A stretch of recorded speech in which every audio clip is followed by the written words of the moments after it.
the whitest shirt. I know you like the sound of it. I know you love the style of it. Now sit back, here comes the riding shirt. All I gotta say is I love the word bitch. Remember me still hating on Nintendo shit? 3 years later, uncharged shits on Gears of War. Now I don't gotta say I hate it no more. Same review who loves to say son of a bitch became a YouTube star, still don't own a car. You want a review, you don't gotta look far. Prove once again, these sites ain't on par.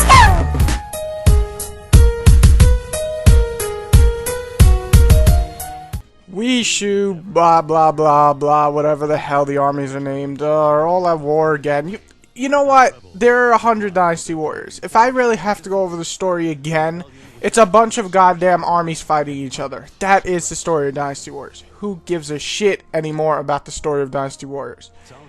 Anyway, you're occasionally throwing a CGI movie after every chapter, ending and beginning. So there is something to look forward to, I guess, for CGI fans, but the story's the same old, same old. I'm not going to go over it. I'm not going to take many points off of it. You only could expand the same goddamn story so many times over 50 fucking games. So the story is Dynasty Warriors beat 'em up, you know, Chinamen at war. That's the end.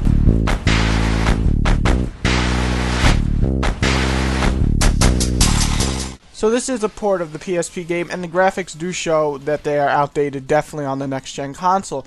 However, I think in terms of like the speed, the frame rate, once in a while the frame rate drops, or there are slowdowns, but overall the game runs smoothly, and that's good.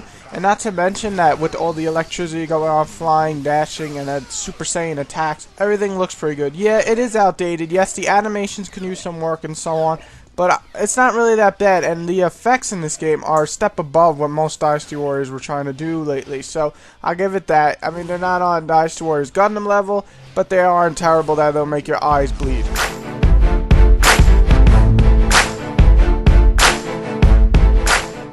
Okay, so the gameplay of Strike Force. This is where I believe Dynasty Warriors has finally evolved a bit. The newest feature is obviously you have the town this time, and this little town basically works as a shopping area where you can buy new weapons within the blacksmith, go shopping to buy items and orbs to upgrade your character, and so on. So I think this is one of the best new elements. It basically adds a new RPG layer to Dynasty Warriors, upgrading your character in different ways, from making him more of a jump character that can jump 3 to 4 times, to a dash character, to a character that beefs up the party with one of his orb specials, and so on. Basically, you could customize your character way more in this game, besides just changing outfit, which you could, by the way. But the real fun comes when you're customizing your character in different weapons, different styles with the same weapon. Basically, it's like you know, instead of just picking a character from a random story and playing his story, the character you pick, you're customizing to make him your own character. And I think that's a good idea for Dynasty Warriors, especially for this game, because it also introduces 4-player co-op online, which would make every character different, even if you're playing as the same character in the same story, because you're customizing your own character. And also, you expect me to give credit to these guys for putting online? No. Thank you, Koei, for finally putting fucking online, but you should have had that shit on a long time ago. But at least it's here, and everybody can be happy. 4-player co-op online is in the game, and it works really well. There's barely any lag from what I noticed, and it's just fine. Now, the fighting system. Once you start Dynasty Warriors, you'll say, again, XXXXY, XXY, XY. It's the same old combo system. But when you start to press that B button to do your special, what do you become? A motherfucking Super Saiyan! And when you become a Super Saiyan, you are basically like this super strong bastard who rips the shit out of anything around you. And when you become this creature, yes, a creature, you might as well just press X repeatedly, because everything around you is dead within seconds. You are basically this electrified Super Saiyan monster of hell. So, in your super form, you get to dash around like you are in a Dragon Ball Z episode, and it makes the game just run much smoother. I mean, you're already faster in this game, but when you're a Super Saiyan, you basically dash around like you're teleporting, you're that fast. So overall, the game just runs better than most Dynasty Warriors. It feels smoother, feels more exciting. My only real complaints is that it is the same old formula, so you might be bored pretty fast. However, I think the new super mode and all the RPG elements will bring you back. And the other thing I have to complain about is the camera is all types of fucked up half the time.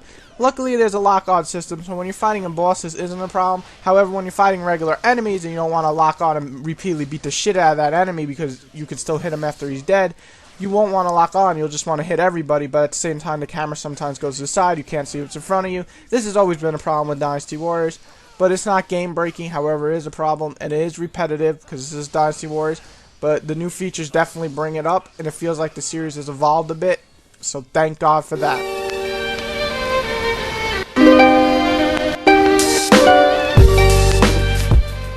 This game is long, to put it gently.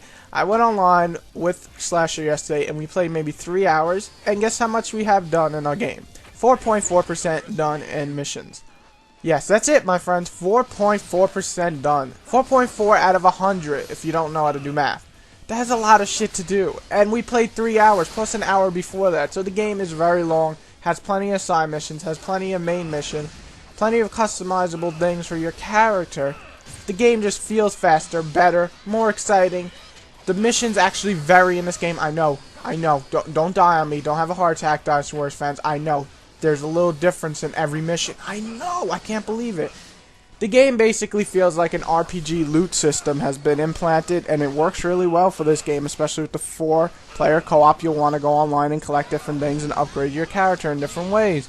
So overall, Dynasty Warriors fans, you might want to pick this up, but you might be afraid because the series actually has evolved. Other fans that gave up on Dynasty Warriors, you might want to rent this one or even buy it to try it out, because Dynasty Warriors feels like it evolved. And I have really no big complaints, except that it is Dynasty Warriors, so it's not the best combat system. But if you want to be a Super Saiyan, you want to kill a bunch of Chinamen for no reason, or, well, there is a reason, but nobody listens to the story, pick up Dynasty Warriors, turn to a Super Saiyan, it beat the shit out of a Godzilla-type tiger that God, Lubu's on top, and I hate this bastard so much, but that tiger was so badass to kill.